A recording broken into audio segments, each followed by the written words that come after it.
সূরা আনআমের 151 নম্বর আয়াতে অনেকগুলা হারামের কথা আল্লাহ বলেন। কুল তাআলাউ আতলু মা হাররামা রাব্বুকুম আলাইকুম আল্লা তুশরিকু বিহি শাইআ। নবী আপনি বলেন, আসো আমি তোমাদেরকে তেলাওয়াত করে শোনাই যা তোমাদের রব তোমাদের উপর হারাম করেছেন। কি হারাম করেছেন? আল্লাহ তুশরিকু বিহি শাইআ, তোমরা রবের সাথে শিরিক করবা না, আল্লাহর সাথে শিরিক করা হারাম। ওয়াবিল ওয়ালিদাইনি ইহসানা, মা বাবার আনুগত্য করবা, তাদের নাফরমানি করবা না, মা বাবার নাফরমানি করা হারাম। ওয়ালা তাকতুলু আওলাদাকুম মিন ইমলাক, দারিদ্রতার ভয়ে সন্তান হত্যা করবা না, দারিদ্রতার ভয়ে সন্তান হত্যা করবা না। বুখারীর বর্ণনা, রাসূলুল্লাহ সাল্লাল্লাহু আলাইহি সাল্লামকে জিজ্ঞাসা করা হলো, হুজুর সবচেয়ে বড় পাপ কোনটি? রাসূলুল্লাহ সাল্লাল্লাহু আলাইহি সাল্লাম বললেন, আনতাদউ লিল্লাহি নিদ্দান ওয়া হুয়া খালাকাকা, তুমি তোমার রবের সাথে কাউকে সমকক্ষ হিসাবে ডাকা অথচ আল্লাহ তোমাকে সৃষ্টি করেছেন। প্রশ্ন করলেন, হুজুর এরপর কোনটা?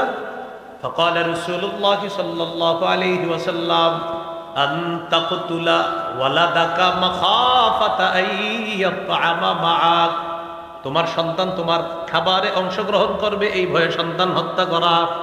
তোমার সন্তান তোমার খাবারে অংশগ্রহণ করবে এই ভয়ে সন্তান হত্যা করা। বিষয়টা কি দাঁড়াইলো? এক সন্তানের পরে 10 বছর আর সন্তান হয় না। কেন হয় না? এক সন্তান হওয়ার পরে 10 বছর সন্তান হয় না, কেন হয় না? হয় না নাকি নিচ্ছেন না? যদি বিষয়টা এমন হয় দারিদ্রতার ভয়ে সন্তান নিচ্ছেন না, তো কিয়ামতের মাঠে দাগী 5 জন আসামির 2য় নম্বরে দাঁড়ানোর জন্য তৈরি থাকেন। কিয়ামতের মাঠে দাগী আসামি হবে মোটা দাগে 5 জন, মানে প্রথম আরো হবে অনেক, এর মধ্যে 5 জন দাগী আসামির একজন হলো যে দারিদ্রতার ভয়ে সন্তান হত্যা করে। বিষয়টা একটা হলো আপনার স্ত্রীর সমস্যা, আপনার সমস্যার ডাক্তার বলে দিয়েছে, আরেক সন্তান যদি হয় এই সমস্যা হতে পারে, বাস্তবিক অর্থে দেখা গেছে অনেক সমস্যা, এটা একটা। আরেকটা হলো আপনি সন্তান নেন না এই ভয়ে যে ওরে কে খাওয়াবে, এই ভয়ে যদি সন্তান না নেন তাহলে কিয়ামতের মাঠে দাগী আসামি হিসেবে দাঁড়ানোর জন্য তৈরি থাকেন। মাঠে আছেন তো সবাই? এক সন্তানের পরে আরেকজন হয় না কেন? আল্লাহ তাআলা বলেন, নাহনু নারযুকুকুম ওয়া ইয়্যাহুম, তোমাদেরকে আমি রিজিক দেই, তোমাদের সন্তান যারা তাদেরকেও আমি আল্লাহ রিজিক দেই। তাহলে সন্তান হত্যা করা আপনারা বলেন হারাম, বলেন সন্তান হত্যা, আবার সন্তান হত্যা, জোরে সন্তান হত্যা। এরপরে আল্লাহ বলেন, ওয়ালা তাকরাবুল ফাওয়াহিশা মা যাহারা মিনহা ওয়া মা বাতান, প্রকাশ্য অশ্লীলতা গোপন অশ্লীলতার কাছেও তোমরা যেও না, এগুলা হারাম। ওয়ালা তাকতুলুন নাফসাল্লাতী হারামাল্লাহু ইল্লা বিল হক, অন্যায় ভাবে কোনো মানুষকে হত্যা করো না, অন্যায় ভাবে কোনো মানুষ হত্যা করা হারাম। যালিকুম ওয়াসাকুম বিহি লাআল্লাকুম তা'কিলুন, আল্লাহ তোমাদেরকে ওয়াজ করতেছে, ওসিয়ত করতেছে, নসিহত করতেছে যাতে তোমরা বুঝো। এরপর আল্লাহ বলেন, ওয়ালা তাকরাবু মালাল ইয়াতীমি ইল্লা বিল্লাতী হিয়া আহসানু হাত্তা ইয়াবলুগা আশুদ্দা, এতিমের সম্পদের কাছেও যেও না। বড় ভাই মারা গেছে, বড় ভাইয়ের 3টা এতিম সন্তান, ছোট ভাই চিন্তা করলো ওরা তো আমার ভাতিজা ভাতিজি, আমি নিজে বড় কইরা কলমের খোঁচায় যেমনি পারি ভাইয়ের সম্পদগুলো আত্মসাৎ করব। এই জাতীয় ফালতু চিন্তার অধিকারী মানুষ আপনাদের এলাকায় না থাকলেও পৃথিবীতে আছে, যারা আপন ভাইয়ের সন্তান এতিম সন্তানদের সম্পদটা আত্মসাৎ করার জন্য লালায়িত থাকে। তাদেরকে জানায়া দিবেন, ইন্নাল্লাযীনা ইয়াকুলুনা আমওয়ালাল ইয়াতামা যুলমা ইন্নামা ইয়াকুলুনা ফি বুতুনিহিম নারা, যারা অন্যায়ভাবে এতিমের সম্পদ ভক্ষণ করে তারা পেটে আগুন খায়। আগুন, বলেন তো যারা এতিমের সম্পদ খায় তারা কি খায়?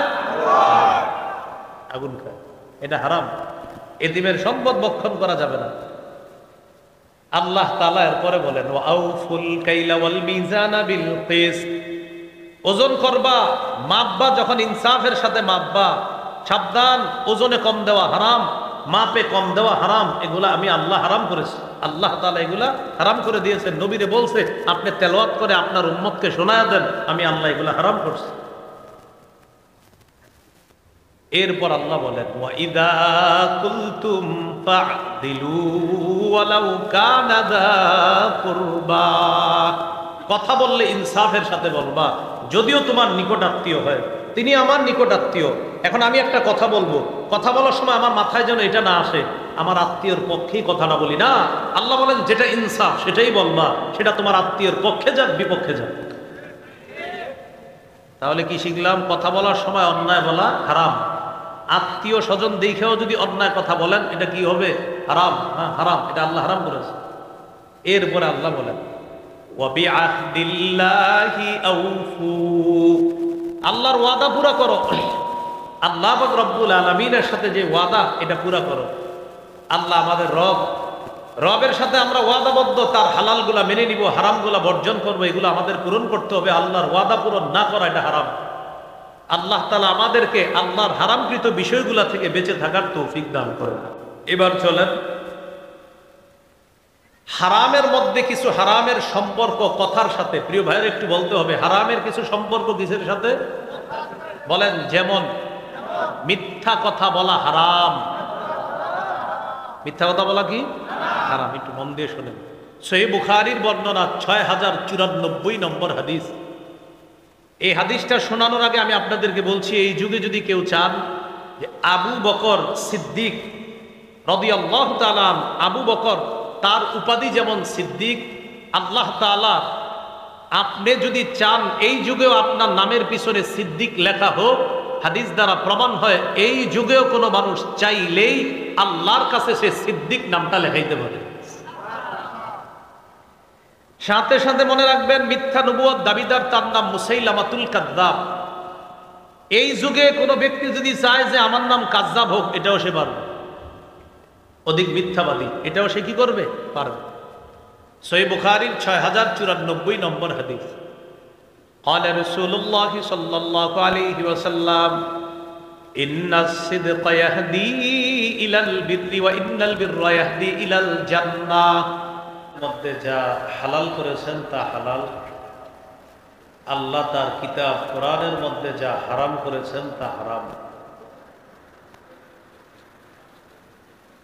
সূরা বাকারার 187 নম্বর আয়াতে আল্লাহ বলেন তিলকা হুদুদুল্লাহি ফালা তাকরাবুহা, এগুলা আল্লাহর সীমারেখা। নিষেধ বিষয়গুলা এগুলা আল্লাহর সীমারেখা। আল্লাহ বলেন এগুলার কাছেও যায় না। নিষেধ কাজ তো করাই যাবে না, আল্লাহ বলেন এটার কাছেও যায় না। করা তো দূরের কথা, কাছেও যেও। এই হলো 1 নম্বর কথা। 2 নম্বর কথা, আল্লাহর হালালকে হারাম করার অধিকার কারো নাই। সহিহ বুখারীর বর্ণনা 5267 নম্বর হাদিস। রাসূলুল্লাহ সাল্লাল্লাহু আলাইহি ওয়াসাল্লামের স্ত্রী আয়েশা সিদ্দিকা রাদিয়াল্লাহু তাআলা আনহা থেকে বর্ণনা, তিনি বলেন কানা রাসূলুল্লাহ সাল্লাল্লাহু আলাইহি ওয়াসাল্লাম ইয়ামকুসু ইনদা যায়নাব ইবনাতি জাহাশ রাদিয়াল্লাহু তাআলা আনহা ওয়াশরাবু ইনদাহা আসালা।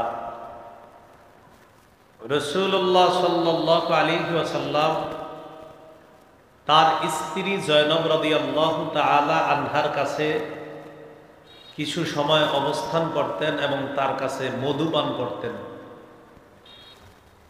আমরা এখানে যারা আছি সবাই জানি মধু হালাল না হারাম। আম্মাজানরা ভালোবাসার প্রতিযোগিতা করতেন, কে বেশি আল্লাহ রসুলকে ভালোবাসতে পারে, কে বেশি নবীজির সংস্রব গ্রহণ করতে পারে, এইটা আম্মাজানদের প্রতিযোগিতা ছিল। সেই ধারাবাহিকতায় আয়েশা রাদিয়াল্লাহু তাআলা আনহা বলেন তাওয়াসাইতু আনা ওয়া হাফসা আন্না আইয়াতানা দাখালা আলাইহা নবী সাল্লাল্লাহু আলাইহি ওয়াসাল্লাম ফালতাকুল ইন্নী আজিদু মিনকা রিহা মাগাফির আকালতাল মাগাফির। আমি এবং হাফসা পরামর্শ করলাম, রাসূলুল্লাহ সাল্লাল্লাহু আলাইহি ওয়াসাল্লাম আমাদের দুইজনের যার কাছে আগে প্রবেশ করবে সে নবীকে বলবে, আপনার মুখ থেকে মাগাফিরের গন্ধ পাই, আপনি কি মাগাফির খেয়েছেন? নবীজি তার আরেক স্ত্রী জয়নব রাদিয়াল্লাহু তাআলা আনহার কাছে অবস্থান করতেন, সেখানে মধুপান করতেন। আম্মাজান আয়েশা এবং হাফসা রাদিয়াল্লাহু তাআলা আনহুমা তারা পরামর্শ করলেন, আমাদের দুইজনের যার কাছে নবী আগে আসবে সে নবীকে বলবে, আপনার মুখ থেকে মাগাফিরের গন্ধ পাচ্ছি, আপনি কি মাগাফির খেয়েছেন? উদ্দেশ্য হলো যেন নবীজি এরকম বেশি বেশি ওখানে না যায়। ফাদাখালা আলা ইহদাহুমা, দুই বিবির একজনের কাছে রাসূলুল্লাহ সাল্লাল্লাহু আলাইহি সাল্লাম প্রবেশ করলেন। ফাকালাত লাহু যালিকা, পরামর্শ অনুযায়ী ওইটাই বললেন, ওই যে আপনি কি মাগাফির খেয়েছেন? আপনার মুখ থেকে মাগাফিরের গন্ধ পাই। فقال رسول الله صلى الله عليه وسلم لا بل شربت عسلا, আমি তো মাগাফির খাই নাই, আমি মধুপান করেছি। তার মানে তোমরা আমার মুখ থেকে মাগাফিরের গন্ধ পাও, একটা গন্ধযুক্ত খাবার আর কি, মাগাফিরের গন্ধ পাও? তো বললেন হ্যাঁ, ঠিক আছে। ফালাম আউদ আলা, আজকের পর আমি আর কখনো কিছুতেই এই মধু আর পান করবো না, যেহেতু এটার থেকে মাগাফিরের গন্ধ আসে, আর আমার মুখ থেকে গন্ধ আসলে ফেরেশতারা তো আমার কাছে আসবে না। এই জন্য আল্লাহ রাসূল সাল্লাল্লাহু আলাইহি সাল্লাম কাঁচা পেঁয়াজও খাইতেন না। তো নবীজির এটা বলছেন, নবীজি কি বললেন? আজকের পর থেকে আমি আর মধুপান করব না। আল্লাহ তাআলা আয়াত নাযিল করে দিলেন, ইয়া আইয়ুহান নাবিয়্যু লিমা তুহাররিমু মা আহাল্লাল্লাহু লাক, হে নবী, আল্লাহ যা হালাল করেছেন আপনি কেন তা নিজের জন্য হারাম করেন? মধু আপনার জন্য হালাল, এখান থেকে মাগাফিরের কোনো গন্ধটন্ধ আসে না, এটা ঠিকই আছে, মধুই, এটা আপনার জন্য হালাল। পরে আছে আয়াত আছে দুইজনকের ব্যাপারে আল্লাহ বলেছিলেন তওবা করার জন্য, পরে দুজন তওবা করেছেন। তো যাই হোক, আল্লাহ তাআলা বলে দিলেন, হাবিব মধু আমি আল্লাহ হালাল করেছি, আপনি কেন এটা হারাম করবেন? এখান থেকে বুঝলাম আল্লাহর হালালকে হারাম করতে কেউ পারে। এ হলো 2 নাম্বার মূল্য। 3 নাম্বার,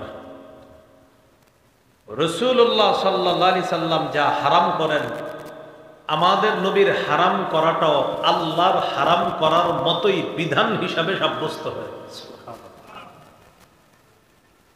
যেমন ইবনে মাজাহ হাদিসের কিতাব 12 নম্বর হাদিস,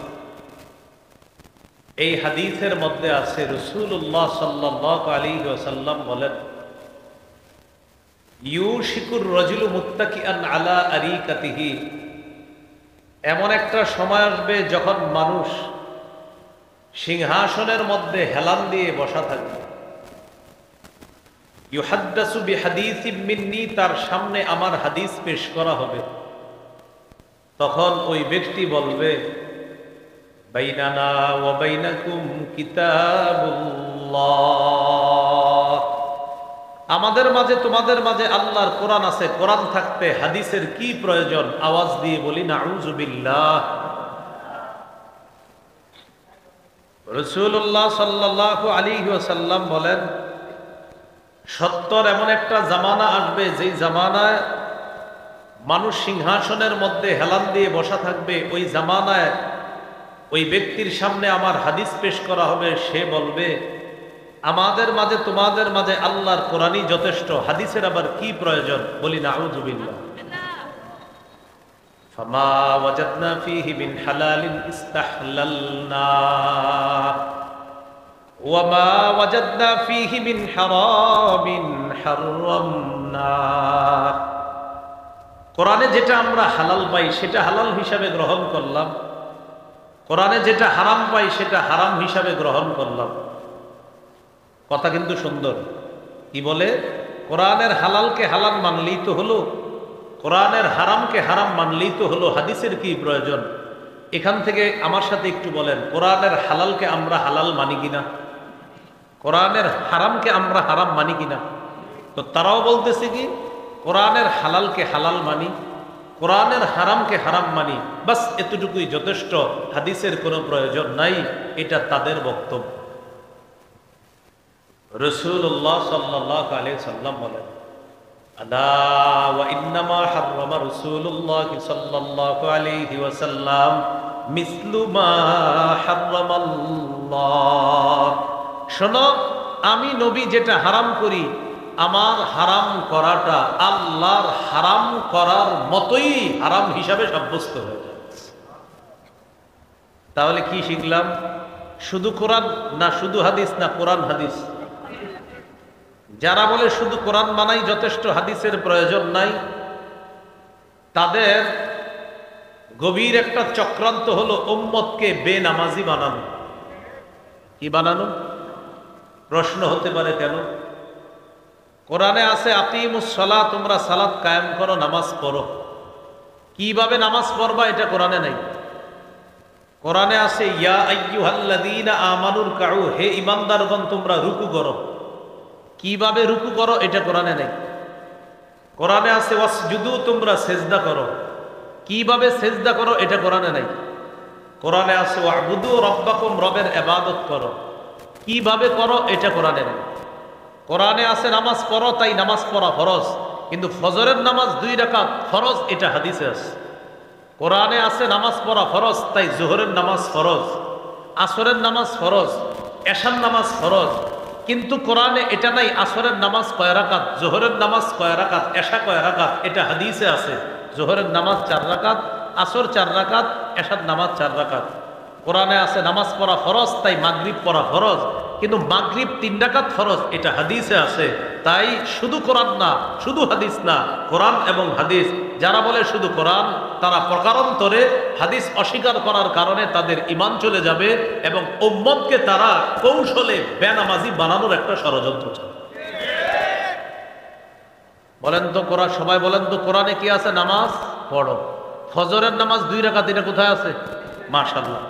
কোরআনে আছে নামাজ পড়ো। জোহর যে 4 রাকাত, এটা কোথায় আছে? কোরআনে আছে নামাজ পড়ো। আসরের নামাজ 4 রাকাত, এটা কোথায় আছে? কোরআনে আছে নামাজ পড়ো। মাগরিব 3 রাকাত, এটা কোথায় আছে? কোরআনে আছে নামাজ পড়ো। এশা 4 রাকাত, এটা কোথায় আছে? তাই কোরআন হাদিস দুইটা আলাদা না? কোরআন এবং হাদিস উভয়টা মানতে হবে। এই হলো আপনার শুধু কোরআন মানার যারা দাবি করে, ওদের এই হলো ষড়যন্ত্র। তাহলে কি শিখলাম? আমাদের নবী কোনো বিধান, এটাও আল্লাহর বিধানের মতোই বিধান হয়ে যায়। যেমন ফজরের নামাজ ফরজ, কিন্তু 2 রাকাত ফরজ, এটা আমাদের নবী সাল্লাল্লাহু আলাইহি সাল্লাম আমাদেরকে জানিয়ে দিয়েছেন। জোহরের নামাজ ফরজ, তবে জোহর যে 4 রাকাত ফরজ, আসর 4 রাকাত ফরজ, এশার নামাজ 4 রাকাত ফরজ, মাগরিব 3 রাকাত ফরজ, এটা আমাদেরকে কে জানায়া দিছে? নবীজি। এবার আমার সাথে বলেন, বলেন হাদিস হলো কোরআনের বাস্তব ব্যাখ্যা। এবার আমার সাথে বলেন, কোরআনে আছে তোমরা নামাজ পড়ো। কোরআনের ব্যাখ্যা হাদিসে আছে। ফজর 2 রাকাত, কোরআনে আছে তোমরা নামাজ পড়ো। কোরআনের ব্যাখ্যা হাদিসে আছে। জোহর, আসর, এশা 4 রাকাত, কোরআনে আছে তোমরা নামাজ পড়ো। কোরআনের ব্যাখ্যা হাদিসে আছে মাগরিব 3 রাকাত। তাহলে শুধু কোরআন শুধু হাদিস না কোরআন হাদিস? মাশাআল্লাহ, আশা করি বুঝতে পারছেন। তাহলে 1 নাম্বার আল্লাহর হালাল, আল্লাহর হারাম। 2 নাম্বার আল্লাহর হালালকে হারাম করার সাধ্য কারণে। 3 নাম্বার আমাদের নবী কোনো বিধান যখন আমাদের জন্য রেখে যান, আমাদের নবীর সেই বিধানটাও আল্লাহ পাক রব্বুল আলামিনের বিধানের মতোই এটা কার্যকর হয়ে যায়, যেই বিধানের মধ্যে আল্লাহ তাআলা সমর্থন থাকে। কারণ আমাদের নবী কোনো কিছু নিজের থেকে বলে না, যা বলে সব ওহী থেকেই আল্লাহ রসুল বলে। আল্লাহ আমাদেরকে কথাগুলো মনে রাখার তৌফিক দান করুন। 4 নাম্বার কথা, হালাল স্পষ্ট, হারাম স্পষ্ট। হালাল হারামের মাঝে কিছু বিষয় আছে অস্পষ্ট। সহিহ বুখারীর বর্ণনা 52 নম্বর হাদিস, قال رسول الله صلى الله عليه وسلم الحلال بين والحرام بين وبينهما مشبهات। রাসূলুল্লাহ সাল্লাল্লাহু আলাইহি ওয়াসাল্লাম বলেন, হালাল স্পষ্ট, হারাম স্পষ্ট। হালাল হারামের মাঝে কিছু বিষয় আছে অস্পষ্ট। ফামানিত্তাকাল মুশাব্বাহাত, যারা সন্দেহযুক্ত জিনিস থেকে বেঁচে থাকবে, ফাকাদ ইস্তাবরা লিদীনিহি ওয়া ইরজিহি, সে তার দ্বীন এবং তার সম্মানকে হেফাজত করল। যেমন হালাল স্পষ্ট, যেমন বলেন তো মায়ের সাথে দেখা দেওয়া হালাল, বলেন মায়ের সাথে দেখা দেওয়া, স্ত্রীর সাথে দেখা দেওয়া, মায়ের সাথে দেখা দেওয়া, চাচির সাথে দেখা দেওয়া হারাম। বলেন চাচির সাথে দেখা দেওয়া, খালার সাথে দেখা দেওয়া হালাল, মামির সাথে দেখা দেওয়া হারাম। হালাল স্পষ্ট, হারাম স্পষ্ট। বলেন আপন বোনের সাথে দেখা দেওয়া হালাল, চাচাতো বোন মামাতো বোনের সাথে দেখা দেওয়া হারাম। এই হালাল হারাম স্পষ্ট, এর মাঝে আছে একটা সন্দেহযুক্ত। সন্দেহযুক্ত জিনিস থেকে যে বাঁচবে তার দ্বীন এবং তার সম্মান বাঁচবে। যেমন আজকের এই মাহফিলের না এখানে দেওয়া হয়েছে ওয়াজ দোয়ার মাহফিল লেখা। কি লেখা?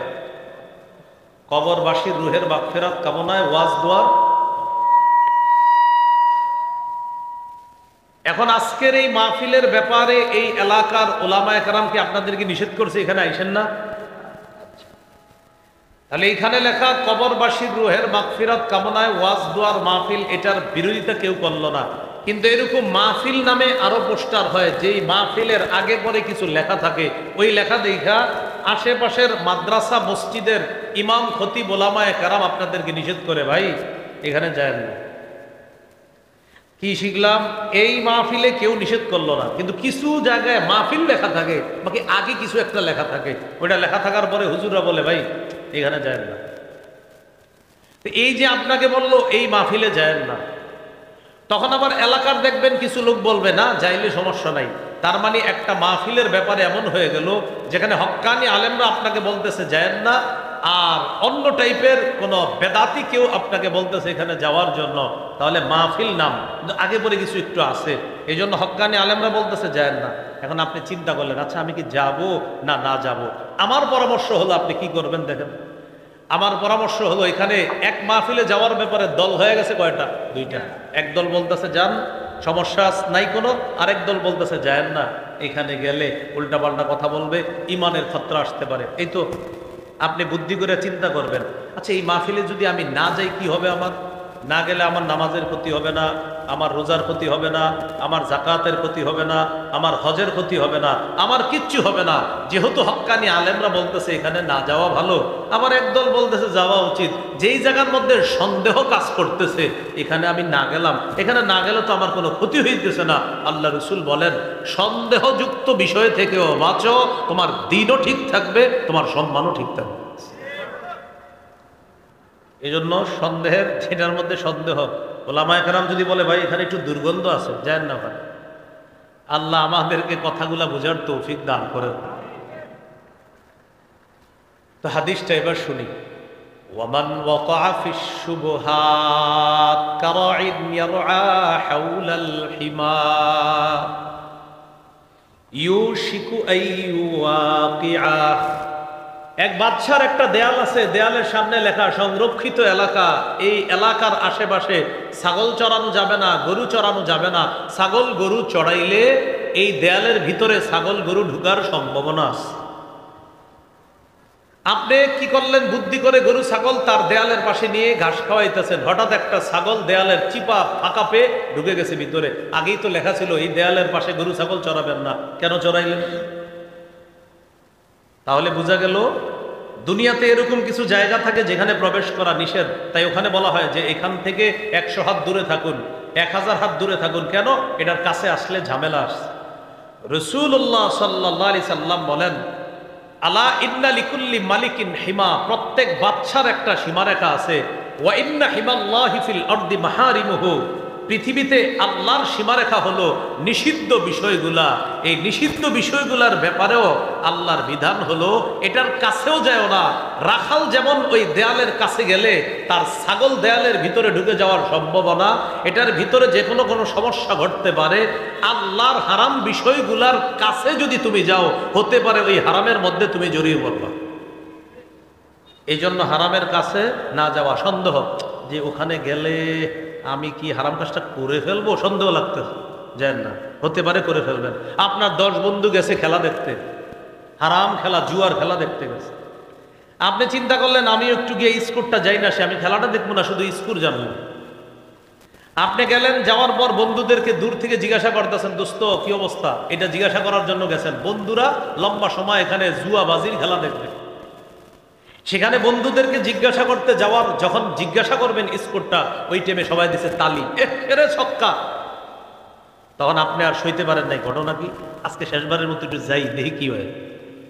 এই যে দেখেন, হারামের সীমা রেখার কাছে যাইতে নিষেধ করছে রাসূল সাল্লাল্লাহু আলাইহি সাল্লাম। কেন? ওখানে যদি তুমি যাও, হতে পারে হারামের মধ্যে তুমি ডুবে যাবে। কথাটা কি বুঝে আসছে সবার? এই জন্য আল্লাহ পবিত্র কোরআনের মধ্যে বলেন, ওয়ালা তাকরাবুজ জিনা। আল্লাহ বলেন তোমরা জিনার নিকটবর্তী হয়েও না। বলে নাই জিনা করো না, বলছে জিনার কাছেও যাও না। বলে নাই জিনা করো না, বলছে এটার কাছেও যেও না। যদি এটার কাছাকাছিও যাও, হতে পারে এই শয়তান তোমাকে আসল জিনার মধ্যে লিপ্ত করায় দেয়। অথচ আমাদের পকেটে পকেটে এখন জিনার উপকরণ আছে। সহিহ বুখারীর বর্ণনা 6612 নম্বর হাদিস। قال رسول الله صلى الله عليه وسلم إن الله كتب على ابن آدم حظه من الزنا أدرك ذلك لا محالة। নিশ্চয়ই আল্লাহ আদম সন্তানকে জিনার পরীক্ষা দ্বারা পরীক্ষা করেন। ফাজিনাল আইনি আন-নাজরু, চোখের জিনা হলো দেখা। ওয়াজিনাল লিসানাল মানতিক, মুখের জিনা হলো কথা বলা। ওয়ান নাফসু তামান্না ওয়া তাশতাহি, অন্তর কল্পনা করে, এটা অন্তরের জিনা।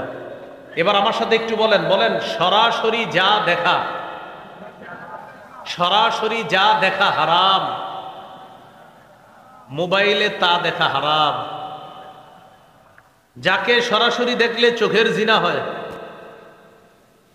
তাকে মোবাইলে দেখলেও চোখের জিনা হয়। ঘটনাকে আওয়াজ কমে গেল কেন? আবার বলেন, যাকে সরাসরি দেখলে চোখের জিনা হয়, বলেন, তাকে মোবাইলে দেখলেও চোখের জিনা হয়, ভিডিও কলে দেখলেও চোখের জিনা হয়, নাটক সিনেমায় দেখলেও চোখের জিনা হয়। এখন নিজের প্রশ্ন করেন, কয়জন এটা থেকে বাঁচতেছে? রাসূলুল্লাহ সাল্লাল্লাহু আলাইহি সাল্লাম বলেন, লা আ'লামান্না আকওয়ামান মিন উম্মতি ইয়াতুনা ইয়াওমাল কিয়ামাতি বিহাসানাতিন আমসালি জিবালি তিহামা বাইদা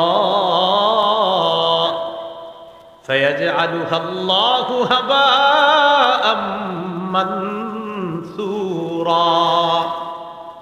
আমার উম্মতের একদল মানুষ যারা সরাসরি গুনাহ করে না, কিন্তু পর্দার আড়ালে তারা যখন যায় তখন ঠিকই ভয়ঙ্কর ভয়ঙ্কর গুনাহ করে। নবীজি বললেন, সাহাবীরা বললেন, হুজুর এরা কারা? কয়, নবীজি বলেন, এরা কিয়ামতের ময়দানে তিহামার সাদা পাহাড়ের মতো বড় বড় আমল নিয়ে উপস্থিত হবে। আল্লাহ তাদের আমলগুলা একদম বিক্ষিপ্ত ধূলিকণার মতো বানায় দিবে। সাহাবীরা বললেন, সিফহুম লানা ইয়া রাসূলুল্লাহ, হুজুর তাদের বর্ণনা একটু আমাদেরকে দেন তো, দেখি তারা কারা, আমরা যেন ওই শ্রেণীর না হই। নবী বললেন, তারা দেখতে তোমাদের মতো, তাদের চামড়া তোমাদের চামড়ার মতো। ইয়াখুজুনা বিল্লাইলি কামা তাখুজুনা, তোমরা যেমন রাতে তাহাজ্জুদ পড়ো তারাও তাহাজ্জুদ পড়ে, তবে হাত্তা ইদা খালাউ বিমাহারিমিল্লাহ ইনতাহাকুহা ফাকুলুহা। এরা যখন নির্জনে কোনো হারাম জিনিস পাওয়া যায় তখন ওই হারাম অপরাধটার মধ্যে তারা লিপ্ত হয়ে পড়ে ঘন্টার পর ঘন্টা সে অপরাধ করে, প্রতিনিয়ত এই অপরাধ করে। তোমাদের মতো তাহাজ্জুদ পড়ে, তোমাদের মতো নামাজ পড়ে, তোমাদের মতো ইবাদত বন্দেগী করে, কিন্তু আড়ালে নির্জনে গেলে ভয়ঙ্কর অপরাধে প্রতিনিয়ত ঘন্টার পর ঘন্টা সে অপরাধ করতেছে। নবী বলেন এদের আমলগুলো আল্লাহ কিয়ামতের ময়দানে বিক্ষিপ্ত ধূলিকণার মতো বানায়। আপনারা মাঠে আছেন? হ্যাঁ, আচ্ছা, এটা এই শুনছেন বর্ণনাটা যে বললাম, শুনছেন? এই অপরাধ হয়ে যাচ্ছে অনেক। বাচ্চা, এটা থেকে বাচ্চা। কেন? সূরা আনআমের 151 নম্বর আয়াতে আল্লাহ বলেন ওয়ালা তাকরাবুল ফাওয়াহিশা মা যাহারা মিনহা ওয়া মা বাতান। তোমরা প্রকাশ্য অশ্লীলতার কাছে যেও না, গোপন অশ্লীলতার কাছেও যেও না। আয়াত দ্বারা বোঝা যায় প্রকাশ্যে অশ্লীলতাও হারাম, গোপনে অশ্লীলতাও হারাম। কি বললেন? প্রকাশ্য অশ্লীলতার কাছে যেও না, গোপন অশ্লীলতার কাছেও যেও না।